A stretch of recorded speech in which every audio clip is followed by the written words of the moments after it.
Muito bem, amados irmãos, bom dia, paz de Cristo. Quem tem a Bíblia, pega no Evangelho de João, capítulo 4, página 1761.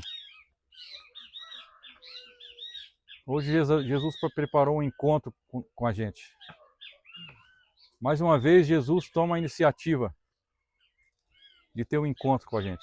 A palavra, ela é muito forte, como toda palavra é. Mas o Evangelho de João, de maneira especial, como eu já falei várias vezes aqui, não dá para se perder nenhum versículo de João. João tirou a ultrassonografia computadorizada em 3D, em dobro, de Jesus. Então, o que João escreve sai do coração de Deus. João foi o único discípulo que não morreu martirizado.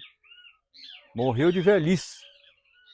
Morreu clamando para Deus levar ele logo e ele... Olha, hoje nós temos um coral nos abençoando, hein? Tá vendo aí? Isso é graça, seu Benedito, não é? Tá parecido? Fala aí. A natureza, ó. Eu não vou nem pregar hoje, não, pra quê? Meu Deus do céu, isso é benção demais. Capítulo 4, vamos logo pro versículo assim, vamos pro 7. Veio uma mulher da Samaria, porque é longa a leitura, né? Aí depois eu vou explicando. Veio uma mulher da Samaria tirar água. Pediu Jesus, dá-me de beber. Pois os discípulos tinham ido à cidade comprar mantimentos. Aquela samaritana lhe disse, sendo tu judeu, como pedes de beber a mim, que sou samaritana? Pois os judeus não se comunicam com os samaritanos. Jesus lhe respondeu, se conhecesse o dom de Deus e quem é que te diz, dá-me de beber, certamente lhe pediria tu mesmo e eu te daria uma água viva. A mulher lhe replicou, Senhor, não tem como tirar, o poço é fundo. De onde tens, pois, essa água viva? És porventura maior do que nosso pai Jacó, que nos deu esse poço, no qual ele mesmo bebeu e também seus filhos e seus rebanhos? Respondeu-lhe Jesus, todo aquele que beber dessa água tornará a ter sede. Mas o que beber da água que eu lhe der, jamais terá sede. Mas a água que eu lhe der, virá a ser nele fonte de água, que jorrará até a vida eterna. A mulher suplicou, Senhor, dá-me dessa água para que eu já não ter sede, nem vir aqui tirá-la. Disse Jesus, vai chamar teu marido e volta cá. Vamos parar aqui um pouquinho. Primeira coisa, gente, Jesus nessa manhã, Jesus nesse evangelho, nessa hora, nesse momento, Jesus ele prepara todas as coisas para a gente. Você veja bem, Samaria era um lugar, como é que a gente pode comparar Samaria? Samaria, vamos supor que fosse ali a Havan. E a gente, para atravessar, para ir para a cidade de Parnavaí, a gente teria que ser um caminho mais reto aqui, para ir para ali, para, por exemplo, para Unipar, a gente tinha que passar direto na Samaria. Mas os judeus não passavam, rodeava lá pelo Sumaré para ir lá. Ou então lá pelo Oásis para ir lá. Não entrava nessa aldeia, esse caminho mais perto, mais curto, e tanto eles de lá para cá, como eles daqui para lá, como o samaritano também não atravessava a área deles, eles nem entravam, só para você ter a rixa que eles tinham, eles nem entravam no caminho, para nem se cruzar, porque dava briga, dava confusão. Você vê o ódio que esse povo tinha o outro, a aversão que esse povo... Eles não conversavam, não se olhavam, não se tocavam. Era algo muito sério na época. Que nem também aquela palavra da Cananeia que a gente pregou aqui há umas semanas atrás. Que Jesus foi lá realmente quebrar todo esse preconceito. Jesus está o tempo todo quebrando preconceito de quem pode entrar no céu ou não, do que o ser humano coloca como barreira para isso. Jesus, mais uma vez, ele toma a iniciativa, os discípulos vão para a cidade comprar mantimento, porque se ele já entrasse com os discípulos, ele já ia dar rolo. O que nós vamos fazer aí, Senhor? Esse não é o caminho. Jesus vai por aquele caminho ali, eles vão comprar mantimento. E aí Jesus vai na beira daquele poço e senta. A passagem é clara. Jesus chegou lá e sentou na beira do poço. Gente, o sentar tem um significado muito profundo. Poucas vezes Jesus sentou. Jesus sentou sempre para ensinar. Mas quando uma pessoa se senta também, é um mendigo, Bartimeu, na beira do caminho. É quando está fadigado e cansado. Quando a pessoa já esgotou toda a sua energia. Ali, para aquela mulher e aquela samaritana, hoje, Jesus está querendo dizer para mim e para você. Jesus esgotou toda a energia nos buscando. Jesus já fez de tudo para nos encontrar, para curar o nosso coração, para nos dar realmente essa água que a gente precisa tanto e a gente procura nesse mundo saciar essa sede e essa fome o tempo todo. Jesus está cansado já de correr atrás de mim e de você. Ele se senta. Ele já se esgotou. Ele também, esgotado, ele tem a última cartada para comigo e com você, né? Nessa manhã, nessa hora. Ele senta e prepara um encontro. E essa mulher vem. Jesus toma a iniciativa. Jesus sempre toma iniciativa. Antes de você sentar aqui nesse banco, Jesus aqui ele já estava. Ele já estava preparando até o lugar que você ia sentar. Quando essa pessoa sentar aqui, eu vou ter um encontro com ela. Mas antes eu já cheguei. Então nada que acontece nessa terra é mérito humano.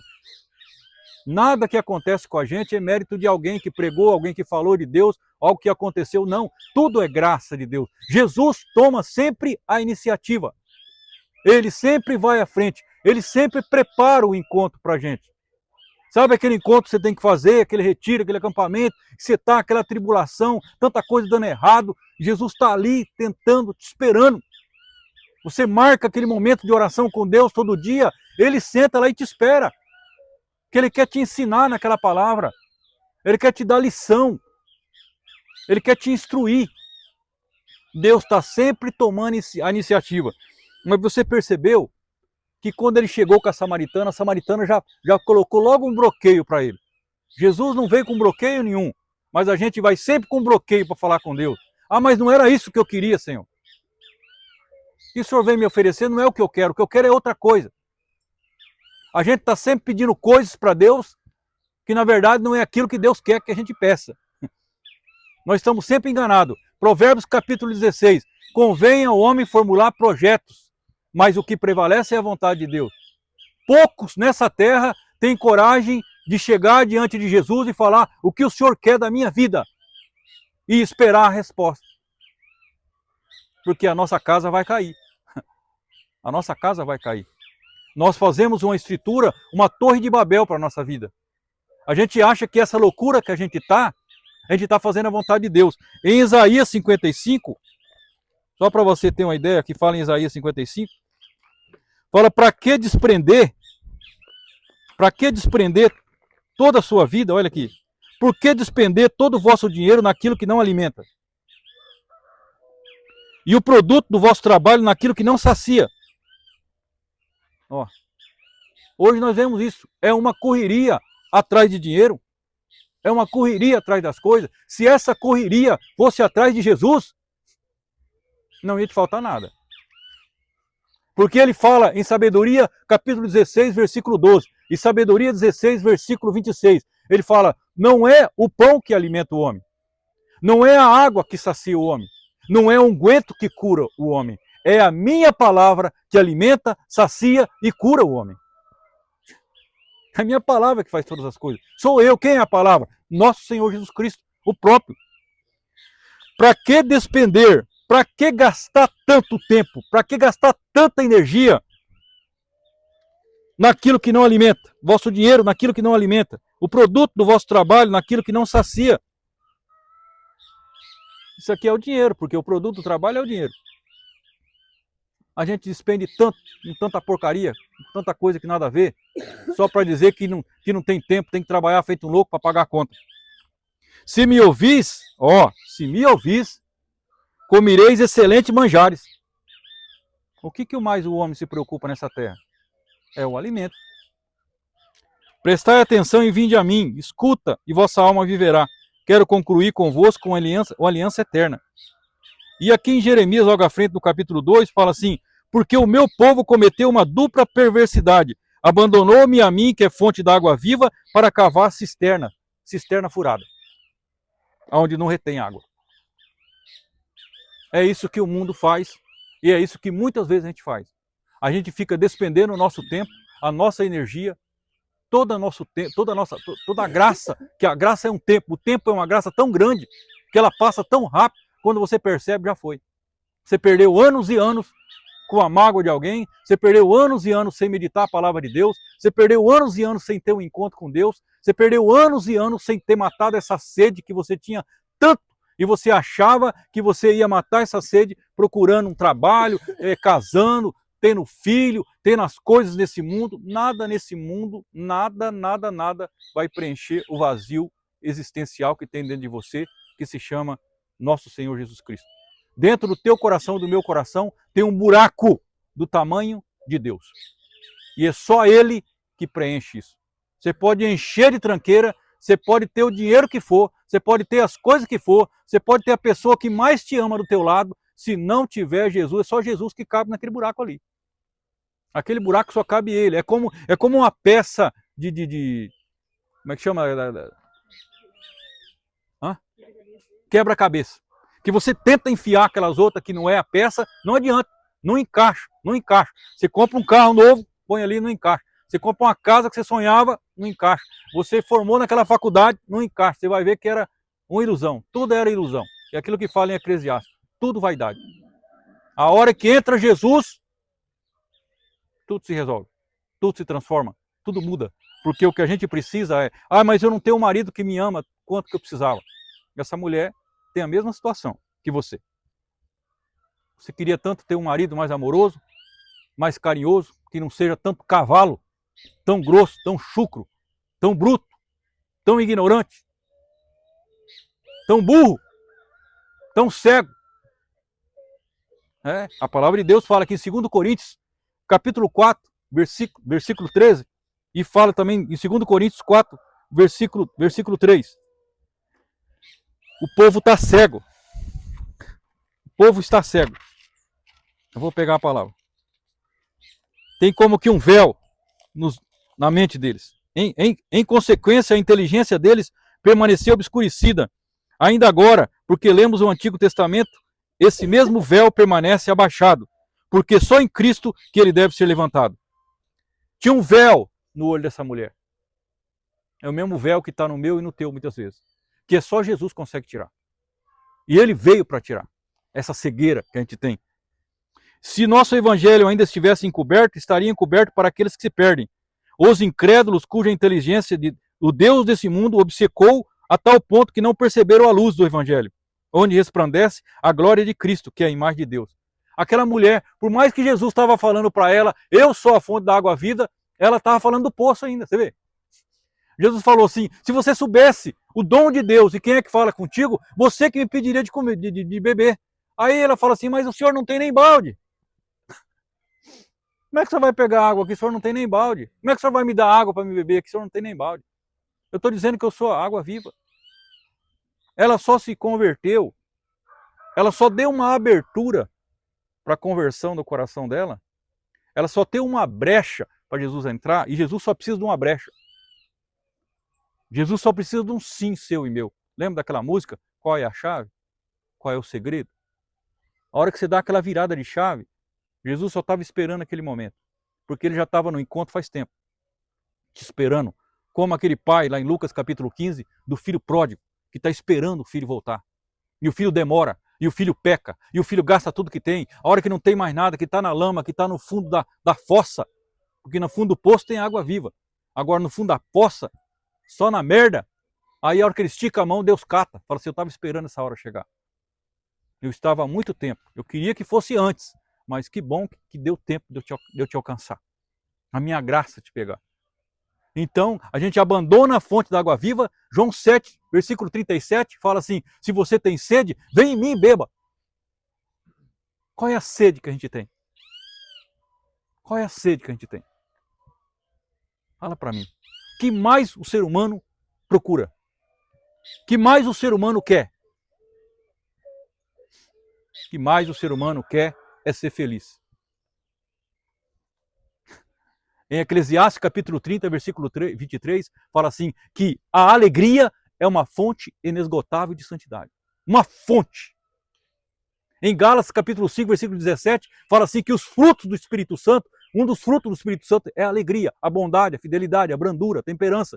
Esses frutos é para as pessoas se alimentarem da gente. Mas se é para a gente ter o fruto da alegria, temos da tristeza, como é que alguém vai alimentar do quê? De tristeza e depressão a gente? Olha para a gente e fala assim, meu Deus do céu, se eu for esperar sair alguma coisa dessa criatura aí, misericórdia, olha a cara dessa anta. Tem dente, mas não sei para que vai tanto um dentista. Não mostra para ninguém. O dente parece um dente de canjica, do tanto que faz a limpeza, que faz aquele clareamento. Mas é uma tristeza que tem no olhar, na vida. Nada tá bom. Tá sempre olhando para as coisas desse mundo, achando que esse mundo vai completar ela. Ou ele. Não vai. O único que vai completar é esse aqui que chegou. A hora aqui, você vê? Percebe aqui agora. Agora aqui entra o poder dessa palavra, o poder de nosso Senhor Jesus Cristo. A hora que ele dá uma palavra de ciência para ela, a hora que ele dá uma palavra de sabedoria, por isso que a importância dos dons carismáticos. E Jesus era repleto desses dons. Sempre que a gente for rezar para a gente, para alguém, sempre que você tiver alguém pedindo um conselho para você, pede para Deus uma palavra de ciência, uma palavra de sabedoria para você dar para aquela pessoa. Jesus chegou nela e falou aqui, ó. Jesus chegou, a mulher suplicou, Senhor, dá-me de beber essa água para que eu já não ter sede nem vim aqui tirá-la. O que ela queria, ela não queria mais ter o trabalho de vir ali buscar água. Ela, por enquanto, em todo esse trajeto, esse caminhar, dessa cura interior, o quanto que Jesus é delicado, Jesus é um gentleman. Jesus, ele prepara, Jesus é um cavalheiro, prepara o lugar, a situação com ela, não preparou um banquete com manjares, que nem o povo faz hoje, à luz de vela, preparou sentado no chão esperando ela chegar. Meio-dia. Por que meio-dia? Meio-dia é onde não tem sombra. Jesus é o sol da justiça. Meio-dia é muito forte quando fala aqui que é a sexta hora. Sexta hora é meio-dia. Meio-dia é onde o sol está em cima. É onde está mais quente a hora, o tempo. É a hora que Jesus chega.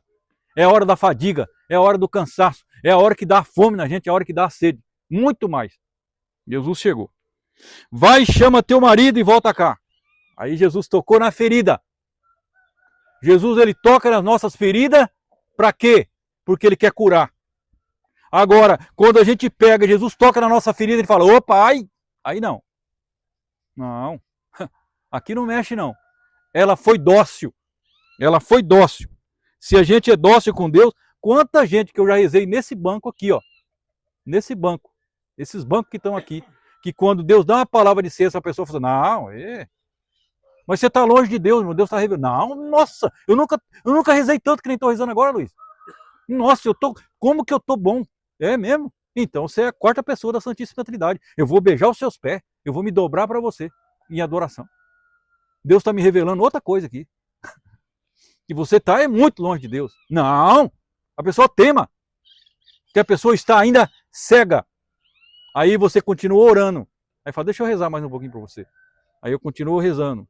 Aí Deus revela uma palavra de ciência, uma palavra de sabedoria. Aí quando a pessoa sai aqui, vai nesse caminho, nesse trajeto aqui, de Imaús até chegar ali na saída de casa, a pessoa fala assim, uns, né? Não é todos não. Tem outros que saem orgulhoso ainda, sai prepotente, sai vaidoso e sai se achando, porque não era hora de curar ainda, não percebeu essa água viva, não teve a coragem de jogar toda a tua miséria diante de Deus, porque uma pessoa só recebe a água viva do Espírito Santo de Deus quando a pessoa entrega Eclesiastes capítulo 1.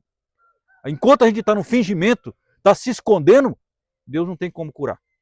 Não tem como ele agir. Mas tem muitos que quando chega ali na frente fala assim, realmente, Luiz, realmente eu não imaginava que eu estava tão longe de Deus. E nós estamos sempre longe de Deus. E nós temos sempre buscando essa fonte, esse poço, que é a água viva de nosso Senhor Jesus Cristo. Tivesse 5 maridos, Jesus disse aqui, ó. E o que tem lá não é seu.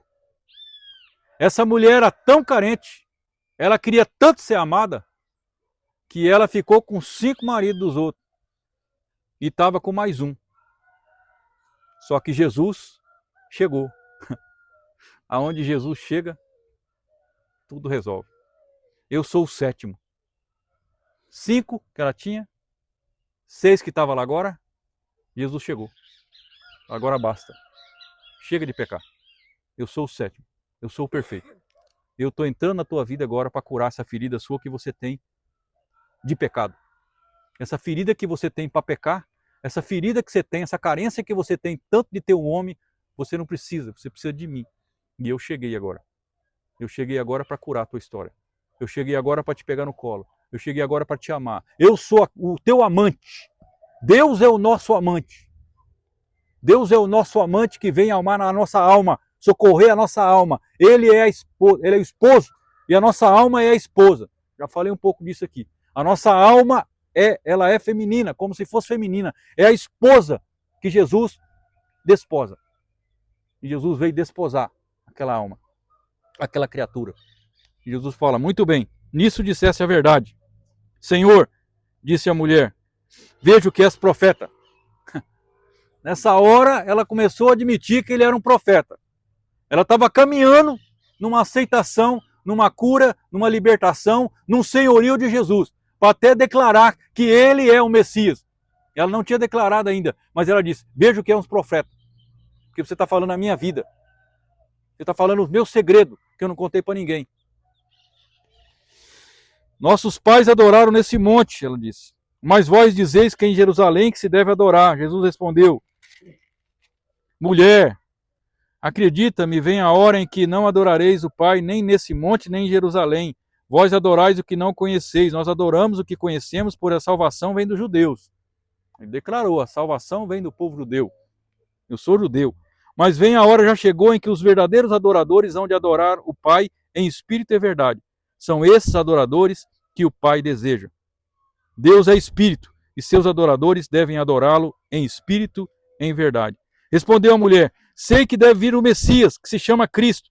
Quando, pois, vier, ele fará conhecer todas as coisas. Disse Jesus, sou eu, criatura, que falo contigo. Aí Jesus declarou, eu sou o Messias, eu sou o Cristo que fala contigo. Nisso, um dos discípulos chegaram e maravilharam que ele estava falando com a mulher. Ninguém, todavia, perguntou, o que falas com ela? A mulher deixou o cântaro, foi à cidade e começou a pregar para os irmãos samaritanos. Jesus já tinha feito a obra ali. Porque para a obra ser feita, precisa de uma aceitação, de uma entrega, de um despojar. Aquela mulher tinha se despojado, tinha se entregado, tinha se deixado curar. Deus revelou o segredo dela, do coração dela, e falou assim, você não precisa mais disso, não falou mais nada. Ele só falou assim, você teve 5 maridos e o que você tem lá não é seu.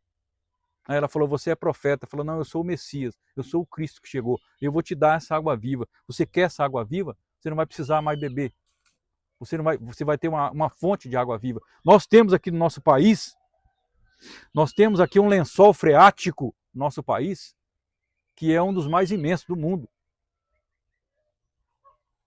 E tanto que a gente precisa de água, mas nós somos um país muito abençoado. Mas se você for assistir um filme daqueles do Velho Oeste, aqueles antigos lá, de 50 anos, 40 anos atrás, você vai perceber lá nos Estados Unidos o que é que aquele povo naqueles filmes fazia por um pouco de água.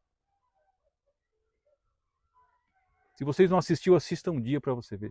O quanto que eu reflito naqueles filmes, coisas que nós aqui não damos valor. Eu queria que você inclinasse a sua cabeça um momento e fechasse os seus olhos, permitisse que o Espírito Santo pudesse selar no teu coração toda essa graça dessa manhã. Que o Espírito Santo, que Jesus preparou nessa manhã, um encontro com você, um encontro comigo. Ele tomou a iniciativa de preparar essa manhã para falar com você, para falar comigo. Ele sentou na beira do poço te esperando. Sentar significa também, eu não tenho pressa. Se ele demorar a vir, eu vou ficar aqui. Quem está de pé está agoniado. Quem fica de pé está agoniado, está com pressa, as pernas dói.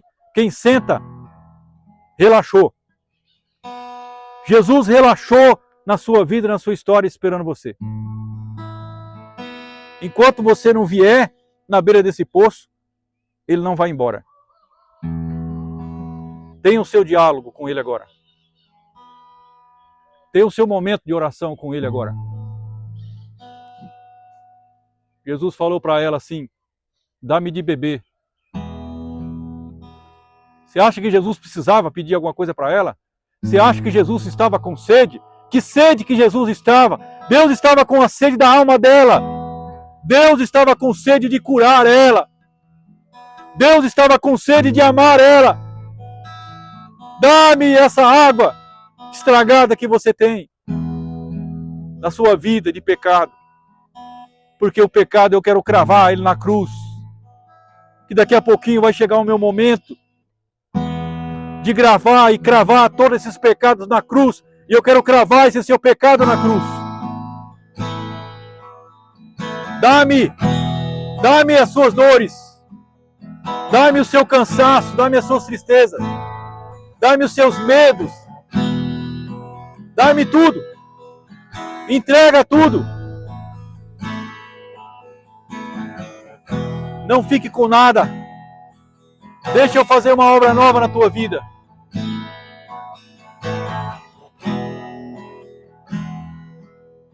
Faça esse diálogo com Deus. Tenha coragem de falar: Jesus,